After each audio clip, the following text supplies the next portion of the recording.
la zona cero.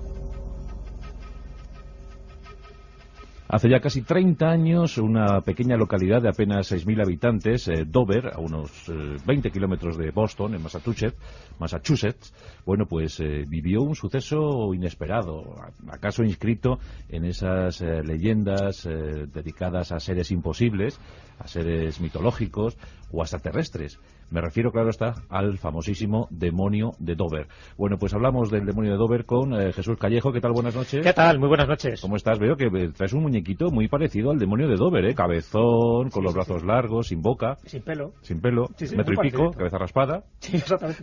La diferencia es que este no se mueve. Ah, este no se mueve. No se mueve.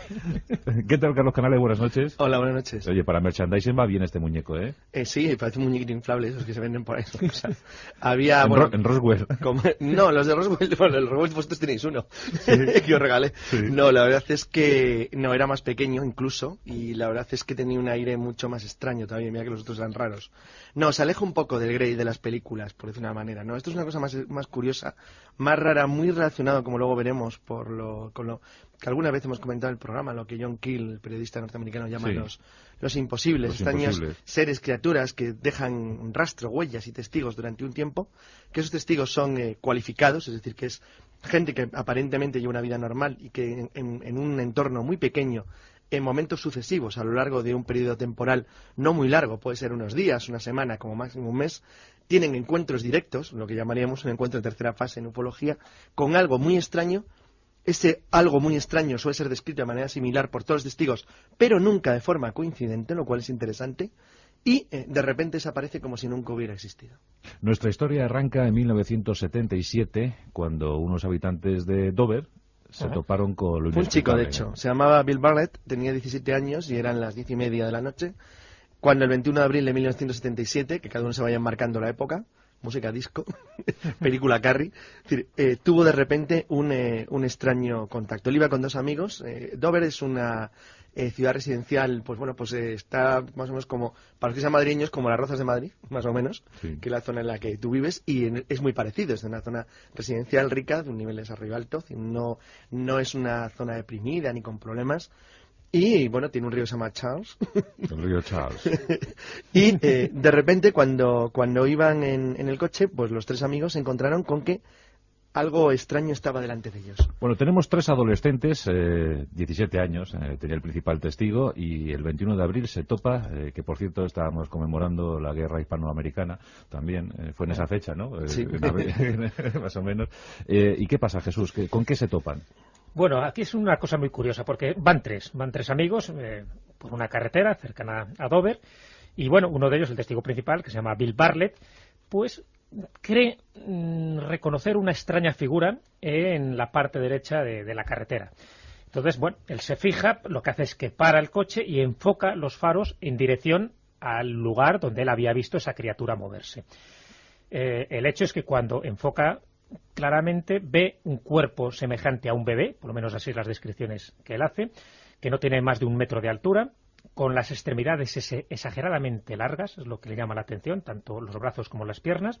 Su cabeza era un cabezón, pero un cabezón desproporcionado en relación al resto del cuerpo. De hecho, él lo describe que tenía la forma de melón de agua, o sea que imagínate, ¿no? Melón de agua. De melón de agua. Su color. Algún día tenemos que hacer un monográfico con las descripciones que hacen los testigos de casos extraños. Sí, la verdad que sí, porque la sandía y el melón es que no falla nunca. No falla, sí.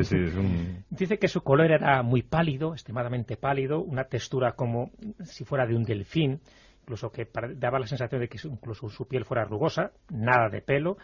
En fin, todas estas características le llamaban tanto la atención que se dio cuenta también que los dedos eran también muy largos. Aparte de las extremidades, esos dedos, que no apreció, por supuesto, si había garras o no había garras, pero eran demasiado largos, y los ojos, una vez más los ojos, como pasa en el caso del Mothman, ¿no? Ese caso clásico del año 66, los ojos también le impactan, son grandes, vidriosos, con un color anaranjado. Él especifica eso, porque no ve más que los ojos, no ve nariz, no ve orejas, no ve boca, no ve nada de pelo ni de vello, pero los ojos le llama mucho la atención. Hay que fijarse en esto porque después hay otros testigos que varían por lo menos en este aspecto. Él sí los ve de un color anaranjado.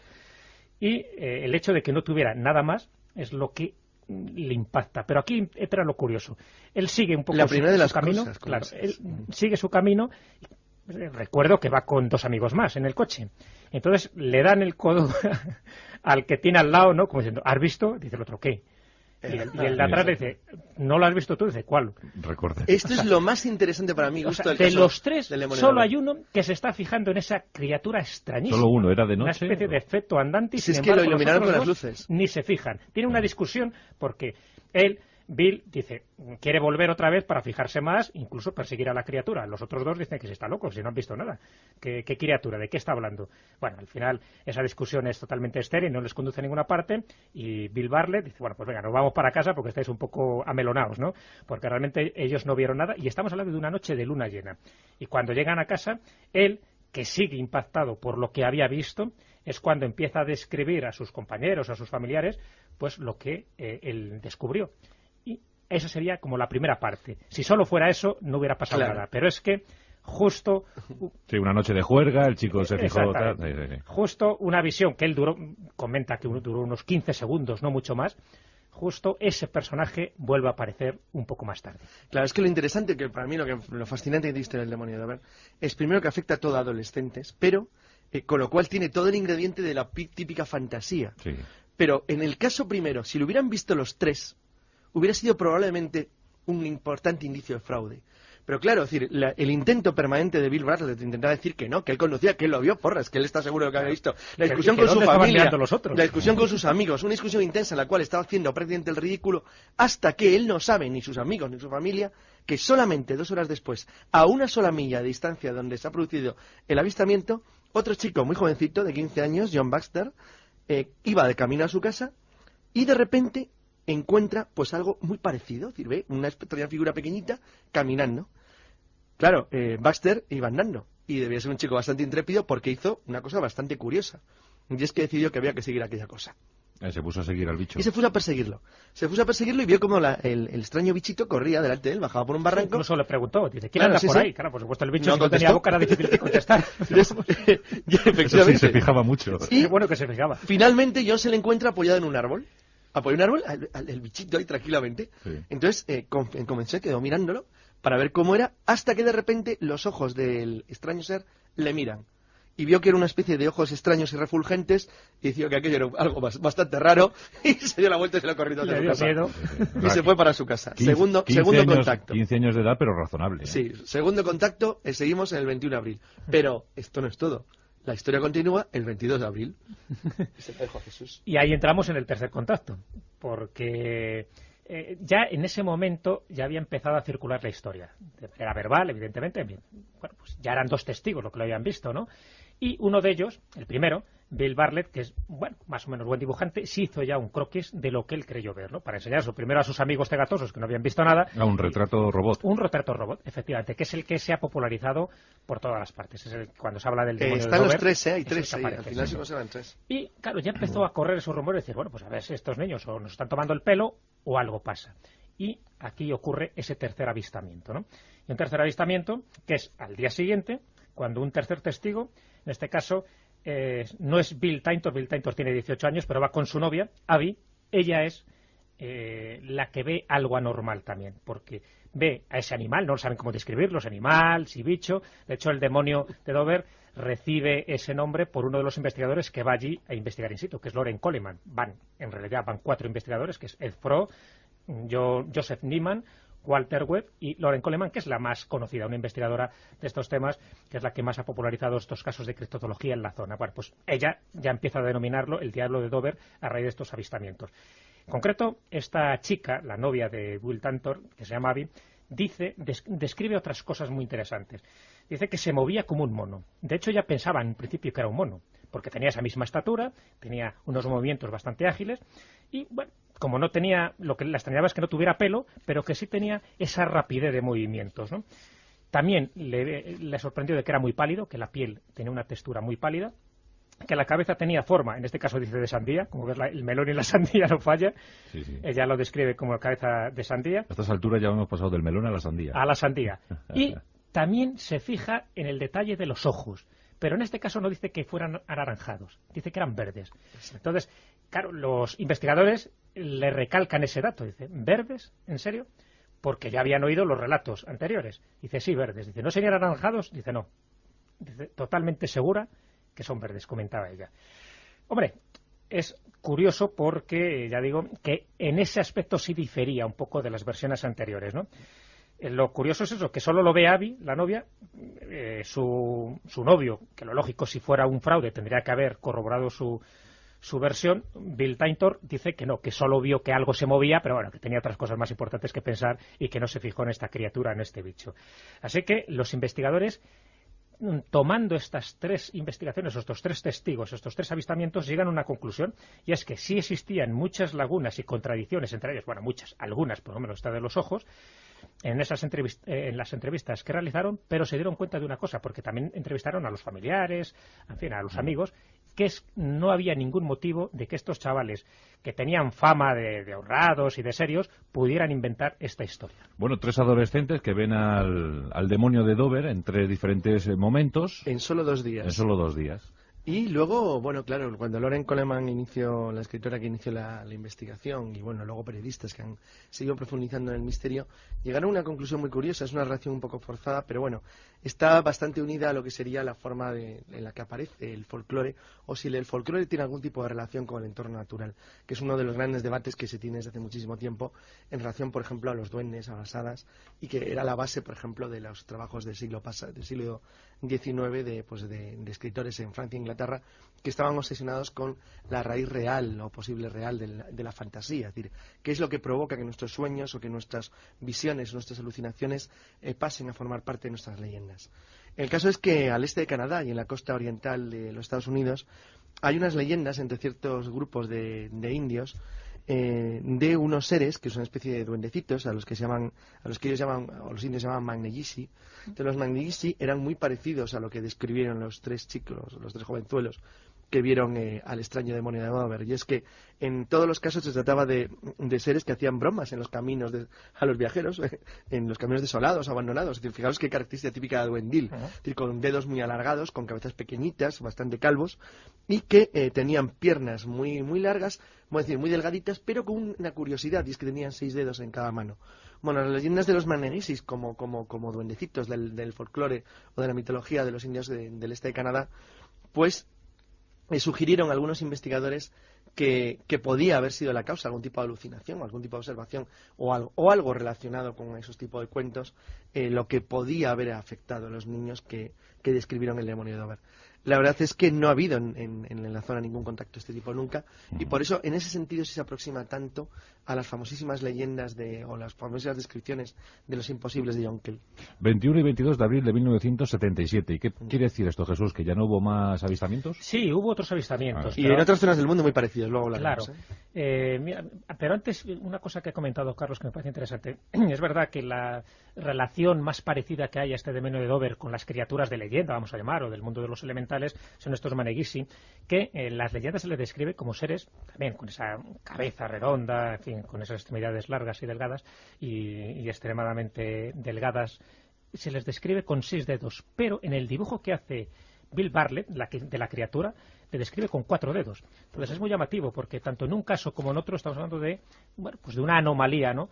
Digital en este caso, que no quiere decir que sean los mismos seres, pero son los más parecidos. Claro, ¿qué ocurre con este demonio de Dover? Desaparece de la nada, es un imposible dentro de esa terminología de John Keel, y lo cierto es que sí se produjeron otros avistamientos en fechas posteriores, pero siempre quedó una duda, por lo menos para los investigadores, y no solo en Dover, sino, ya te digo, en otras localidades.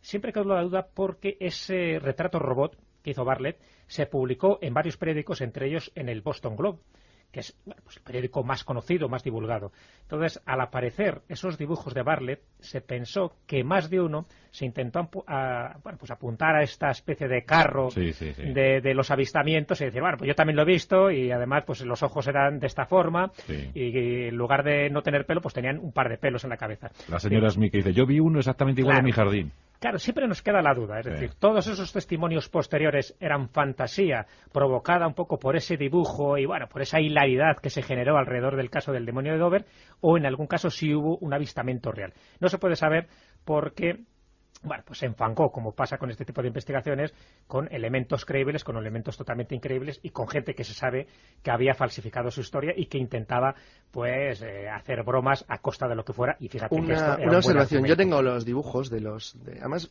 gente ahora dirán los oyentes que a ver si lo acabo. Pues sí, algún día lo acabaré. Los voy a poner en la página web. Es muy curioso porque los 3 dibujos que se conservan, tanto el que hizo Bill Bartlett, el que hizo John Baxter y la que hizo Evie Brown, pues en los 3 casos, estructuralmente, físicamente, el ser es totalmente diferente, porque cada uno lo interpretó de la forma en la que lo vio. Es decir, en el primer testigo, el ser aparece definido, como ha explicado muy bien Jesús, con 4 dedos. En el segundo, hermanos, no saben porque está apoyado en el árbol. Le describieron apoyado en el árbol. Y en el tercero tiene 4 patas, porque aparece como un perrito salchicha, que sin embargo tiene un cabezón enorme. Y luego lo que hizo la niña es que fue anotando los colores. Pero lo interesante al ver los 3 juntos es que tienen un enorme espíritu de familia. Es decir, hay algo muy parecido. La descripción de Evie Brown es curiosa porque entre los investigadores que han luego rastreado las leyendas de los geniecillos del folclore cree, como los Maneguisi, hay quien considera que se trata de una especie criptozoológica. Bueno, es una opinión muy forzada, pero por ejemplo si alguien consulta la Wikipedia es lo que va a encontrar. Porque consideraron que no, que ese tipo de leyendas obedecía en realidad algo absolutamente absurdo, dado que en América no hay más que un tipo de homínido, los seres humanos y algún mono, pero desde luego no se han encontrado homínidos a la escala o al nivel de otras zonas del mundo. Y sin embargo estaban convencidos de que tenía que ser esa la causa o la explicación de por qué una costumbre o una leyenda tan extraña se había mantenido de una manera tan sólida y tan fuerte dentro de las tribus Crees de Canadá y Estados Unidos. Bueno, pues leyenda, criptozoología, seres imposibles, vaya usted a saber qué vieron esos 3 chicos de Dover. Pero fíjate lo curioso, porque ha vuelto a resurgir el demonio de Dover de otra manera casi inesperada, porque el año pasado, en el 2005, en el Parque Forestal en Chile, se saca una fotografía obtenida por el ingeniero Germán Pereira. Bueno, capta algo extraño, además es una foto aparentemente de unos caballos, pero sí, son 2 carabineros que están en una alameda, ¿no? Exactamente, y por debajo, por las patas, aparece un ser que solo se puede ver en fotografía, que no lo vieron los testigos, pero que cuando es revelada esa fotografía empiezan a buscar parecidos de algún ser similar un poco a que tuviera esas características, y el único ser que concuerda con esa fisonomía, con ese retrato robot, es el demonio de Dover. Fíjate, en Chile, en el año 2005. Bueno, lo cuento un poco como anécdota, pero que es curioso cómo este tipo de personajes es que aparecen y desaparecen, y ahora habría que analizar si la fotografía es auténtica o no es auténtica. Pero bueno, con independencia de eso, sí decir que lo más parecido, y así a esa conclusión llegó el grupo de la Esfera Azul, que es un grupo ufológico que estuvo investigando también este caso, dice que lo más parecido era este demonio de Dover que volvía otra vez a resurgir de sus cenizas. ¡Qué mundos! Los grupos de Azul que son mexicanos. Y que son mexicanos. Sí, qué mundos nos rodean, de verdad, con ese mundos. Bueno, pues muchas gracias, don Jesús. Para ti este demonio de Dover, pero ya ves que es una demonia. Sí. Por el color. Sí, porque no... Es rosa. Y para ti, Carlos, pues, ¿qué te voy a decir? Toma, fírmame tu libro de la guerra carlista, este voluminoso tomo, que es una maravilla. Qué obra tan completa, ya comentaremos. Te has leído. Pero bueno, es que es tu opus magnum, ¿eh? Sí, claro, es que es un tocho. Que yo voy a tomar nota, porque esto es un caso clásicamente fortiano. Ahora Charles Fort hubiera cogido su ficha, en sus cajas de zapatos, y hubiera puesto sección enanos de ojos grandes de color naranjo verdoso. Y hubiera puesto en Dover, detrás de o delante de Forrestal, Chile. Y hubiera notado, se encontró un enano verdoso, que es la forma de guardar estas cosas. Sí, y 100 años después, pues un programa como el nuestro, a comentarlo, sí. Los de Roswell, bueno, el Roswell vosotros tenéis uno, que os regalé. Sí. No, la verdad es que no, era más pequeño incluso, y la verdad es que tenía un aire mucho más extraño todavía, mira que los otros eran raros.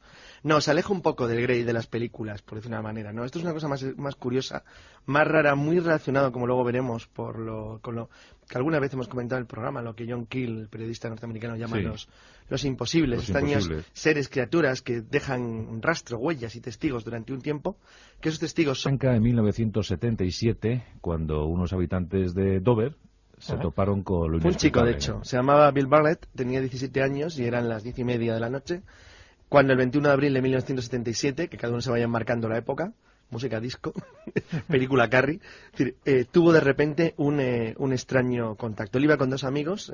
Dover es una ciudad residencial, pues bueno, pues está más o menos como, para los que sean madrileños, como las Rozas de Madrid, más o menos, que la zona. la Zona Cero. Hace ya casi 30 años, una pequeña localidad de apenas 6.000 habitantes, Dover, a unos 20 kilómetros de Boston, en Massachusetts, bueno, pues vivió un suceso inesperado, acaso inscrito en esas leyendas dedicadas a seres imposibles, a seres mitológicos o extraterrestres. Me refiero, claro está, al famosísimo demonio de Dover. Bueno, pues hablamos del demonio de Dover con Jesús Callejo. ¿Qué tal? Buenas noches. ¿Qué tal? Muy buenas noches. ¿Cómo estás? Veo que traes un muñequito muy parecido al demonio de Dover, ¿eh? Cabezón, con los brazos largos, sin boca. Sin pelo. Sin pelo, Sí, metro y pico, cabeza raspada. Sí, exactamente. La diferencia es que este no se mueve. Ah, este no se mueve. No se mueve. ¿Qué tal, Carlos Canales? Buenas noches. Hola, buenas noches. Oye, para merchandising va bien este muñeco, ¿eh? Sí, parece un muñequito inflable, esos que se venden por ahí. O sea, había, en Roswell. No, lo han cualificados, es decir, que es gente que aparentemente lleva una vida normal y que en un entorno muy pequeño, en momentos sucesivos, a lo largo de un periodo temporal no muy largo, puede ser unos días, una semana, como máximo un mes, tienen encuentros directos, lo que llamaríamos un encuentro de tercera fase en ufología, con algo muy extraño. Ese algo muy extraño suele ser descrito de manera similar por todos los testigos, pero nunca de forma coincidente, lo cual es interesante, y de repente desaparece como si nunca hubiera existido. Nuestra historia